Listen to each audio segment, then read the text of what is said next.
Sir तुमचं नाव? गोपाल भारद्दे. गोपाल भारद्दे. गोपाल भारद्दे ह्या सरांचं मी खरंच मनापासून धन्यवाद करतो मित्रांनो. आणि देवासारखे भेटले सर. आणि हे वकील आहेत, ॲडव्होकेट आहेत. सर आपण कुठे प्रॉपर? दर्यापूरचे आहेत. बोलतात ना, कोशिश करने वाली की हार कभी नहीं होती दोस्तों, कोशिश करो तो भगवान भी मिलते हैं. आजोबांनी ओळखलं त्यांना, सुधाकरराव सरोदे काका हे ओळखतात त्यांना चांगलं. आणि खरंच आम्हाला अमरावतीची देवी माता पावली, आम्ही अंबादेवी पावली आपल्याला. मी नक्कीच देवाला प्रार्थना केली होती की यांचे रिलेटिव्ह मिळाले आहेत. त्यांचे हे आले आहेत बरेच जण नातेवाईक. आता आपण यांना शोधू, विचारू, माहिती करू. आपण थोडंसं दादा हे तुमचे यांना ओळखता का?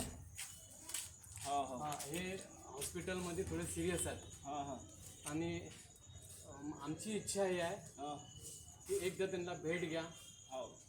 आणि ते बिचारे खूप रडतात.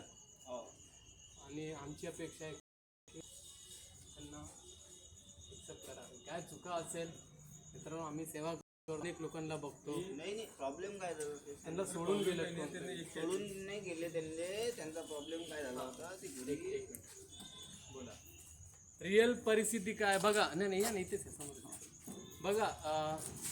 सगळ्याच गोष्टी खऱ्या नसतात, पण आता जे रिअल परिस्थिती आहे हे दादा सांगणार. दादा तुमचं नाव सांगाल पहिला? मी केशव राऊत, त्यांचा भाचा. ते जे हॉस्पिटलमध्ये दादा आजोबा आहेत त्यांचे हे भाचा आहेत. आता सगळी माहिती रिअल काय ते आता तुम्हाला समोर येईल.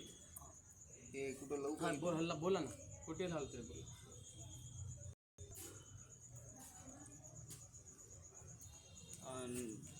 काय बोलू, त्यांची माहिती द्या. म्हणजे का कसे घरून निघाले? ते घरून निघाले म्हणजे घरी ते पागलासारखे करत होते. म्हणजे त्यांच्या डोक्यात फरक पडला होता. ते घरातून लहान लेकराला, कधी छोटंसं बाळ आहे त्यांच्या घरी, ते त्या बाळा म्हणजे त्यांच्या मुलीकडे राहतात ते. तर छोट्याशा बाळाला उचलून, कधी वर उचलून खाली आपटायचे प्रयत्न करणं. म्हणजे घरात सगळेजण त्यांना पकडून ठेवत होते. तर असे करणं, संडास बाथरूममध्ये त्यांना कुंडून राहणं, असे पागलासारखे त्यांचे लक्षणं होते. तर या टक्की ते स्वतःचे संडास करत होते, ते स्वतःची तोंडाला लावून घेणे आणि खाऊन पण घेणे, एवढे पण त्यांचे लक्षणं होते.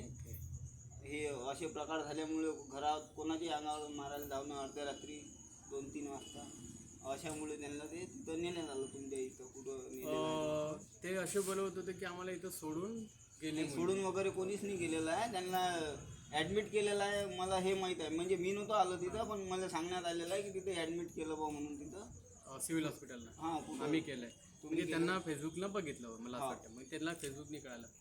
ठीक आहे मित्रांनो, जशी आम्हाला माहिती मिळाली होती की ज्या आजोबांनी सांगितलं ज्या परिस्थितीमध्ये, म्हणजे आजोबांचं थोडं कसं खोटं होतं. रिअल परिस्थिती जी भाच्याने सांगितलेली आहे. ठीक आहे, त्यांच्या डोक्यामध्ये थोडासा परिणाम होतो वयानुसार. एवढी मेंटॅलिटी एवढी खतरनाक आहे की ते समोरच्याला बोलता बोलता काय सांगू शकतात. आणि ते नंतर विचित्र वेगळे वागतात. काय हे त्यांचा मनाचा भ्रम एवढा आहे की त्यांना कोणी हॉस्पिटलने नेलेलं आहे मी. तर त्यावेळेस ते डॉक्टर सोबत वेगळं बोलत होते. इकडे आल्यानंतर त्यांचं वातावरण वेगळं होतं. तर डॉक्टर म्हणत हे यांचे मनाचे मांडे म्हणत आहे म्हणे, हे त्यांना झालेलं काहीच नाही असं सांगितलं. नाही ते खोटे बोलत होते, आम्हाला पण थोडंसं हिंग लागली. तर त्याच्यानंतर त्यांची परिस्थिती अजूनच बेकार होत गेली. त्याच्यामुळे तुमच्याकडे आणून सोडलं. नाही आमच्याकडे नाही सोडलं. ते एका रस्त्यामध्ये नागळे होते पूर्ण. त्यांच्या अंगात एक पण कपडा नव्हता. आजोबा त्यांच्या एक पण कपडा नव्हता, नागळे होते. तर आम्हाला एका तुमच्यासारखे जसे मित्रमंडळी मिळतात, चालतात, तर त्यांना आम्हाला फोन केला की ॲडमिट केलेलं होतं, सोडलं नव्हतं कुठं. नाही ते रस्त्यावर होते. ज्या परिस्थिती होते ना, कपडे नव्हते अंगावर, काही नव्हतं. आणि ते गेटवर पडलेले होते. मला असं ताईनं सांगितलं, म्हणजे त्यांच्या मुलीने केलं ॲडमिट, ते ॲडमिट केलं म्हणून. नाही केलं, नाही आम्ही ॲडमिट केलं स्वतः. मग ते खोटे बोलले. ठीक आहे मित्रांनो, भेटलेत आपल्याला सुखरूप. मी खरंच त्यांचा मनापासून धन्यवाद करतो. मित्रांनो, आम्ही मुंबईवरून आहे. आमची संस्था आहे पुकार सेवा प्रतिष्ठान. जे बेघर, ज्यांचं कोणी नाही, त्यांची पुकार सेवा प्रतिष्ठान आहे. आम्ही त्यांना मदत करतो. कोण हरवलं असेल किंवा कोण असं कुठेही आपल्या महाराष्ट्रामध्ये असो किंवा महाराष्ट्राच्या बाहेर असो, हिंदू असो किंवा मुस्लिम असो, कोणीही असो, माणूस माणसाला मदतीला येतो. कोण हरवलं किंवा का असेल तर आमच्या पुकार सेवा संपर्क करा. आम्ही नक्कीच शोध करू त्यांच्यासाठी आणि नक्कीच तुमच्यापर्यंत हे करू. तर आता तुमचं काय मत आहे याच्यावर? आम्ही काय करायला पाहिजे आता? तुम्ही आता मी भेट देणार ना तिथे. एकदा भेट द्या हा तुमच्या आणि वाटलं तर मग आम्ही काय करू, त्यांना बरं झालं तर कुठेतरी आश्रममध्ये ठेवूया. नाही आश्रममध्ये नाही, ते जर बरे जर असले तर आम्ही स्वतः घरी त्यांना वागू पण शकतो. असं काही. परत मुलांना त्रास तर नाही होणार. आई त्यातला मुलं नाही आहे. मुलं त्यांना एक मुलगा आहे, तो पण म्हणजे ड्रिंक करतोय, ते बाहेर गेलेला आहे तो. त्यांची मुलगी त्यांचा सांभाळ हा, करत ते बोल. होती. आणि रेल्वेमध्ये कोण आहे? रेल्वेमध्ये जावई आहेत त्यांचे, जावई आहे. तेच त्यांचा सांभाळ करत होते.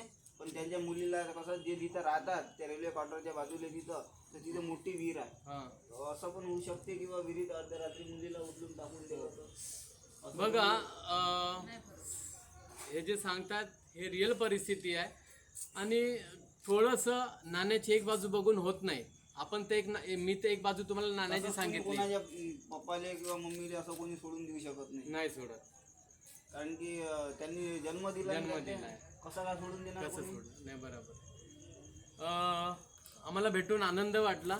आणि मित्रांनो, नाण्याची एक बाजू बघून होत नाही. जो आपण दुसरी नाण्याची बाजू बघतो तो रिअल करतो की पिक्चर रिअल स्टोरी काय आहे ॲक्च्युली खरं बघायला गेलं तर. आता आम्हाला रिअल स्टोरी कळाली काय आहे ते. ठीक आहे, आपण प्रयत्न तर केलंच आहे आणि प्रयत्न यशस्वी झालेला आहे. आता आपण यांना तर ॲड्रेस आणि आमचा कॉन्टॅक्ट सर्व देऊ आणि आपण वाट बघू हे कधी येतात काय येतात. त्यानुसार मग पुढच्या ह्याच्यानी अगर हे नसेल सांभाळण्याच्या ह्याच्यात मग यांना आपण कुठे सांभाळू शकतो आम्ही, पण त्यांची जर मेंटॅलिटी जागेवर आली तर आम्ही सांभाळू. तुम्हाला आमच्याकडून काय मदत हवी असेल त्यांच्या मेंटॅलिटीसाठी mentality तर आम्ही तुम्हाला तिथे फ्रीमध्ये प्रयत्न करू. मेंटल हॉस्पिटलवर टाकू. एवढं जर केलं तर फार तुमचे आमचे नाही, हे तुमच्या सर्वांचा आशीर्वाद आहे म्हणून आम्ही सेवा करतो. माझं याच्यात काही रोल नाही आहे. माझी फक्त एवढीच आहे सेवा की जे हरवले आहेत, कोण रस्त्यावर पडले तेवढंच. हे आशीर्वाद तुमच्या लोकांमुळे मला एनर्जी मिळते आणि आम्ही ती सेवा करतो. थँक्यू सर, धन्यवाद. तुम्हाला भेटून खूप बरं वाटलं. इथंच आपण थांबूया. आता पुढचा व्हिडिओ आपण नेक्स्ट मुंबईला मिळूया. हे आपला लास्ट स्टॉप आहे मुंबई विदर्भातला. इथं थांबूया.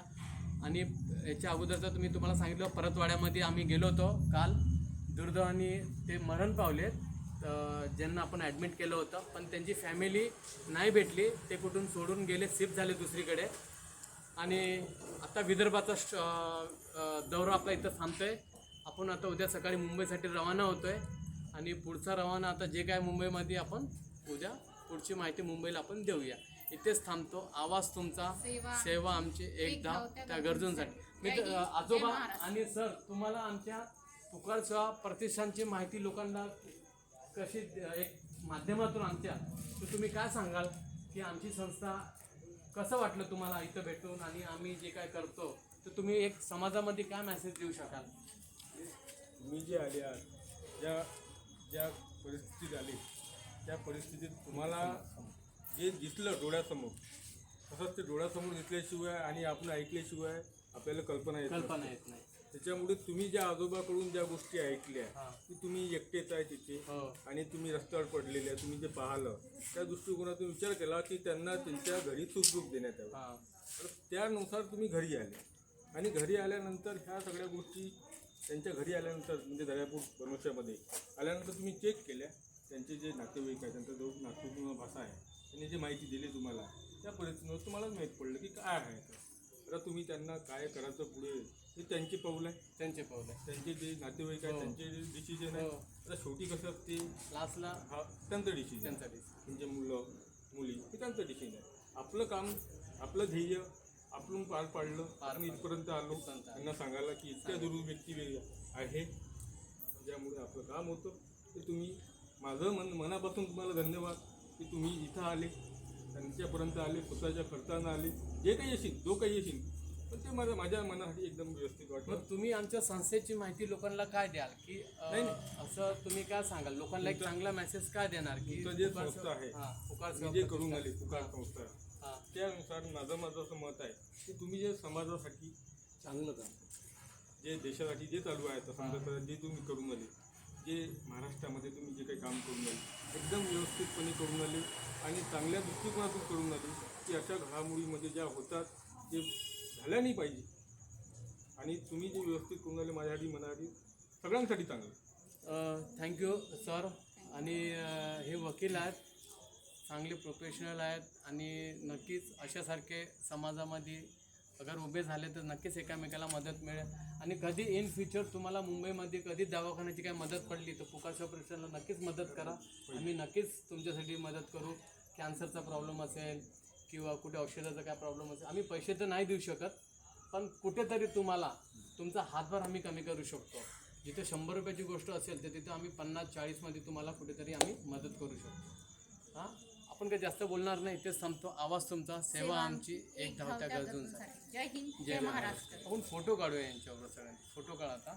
या आजोबा, या तुम्ही पण.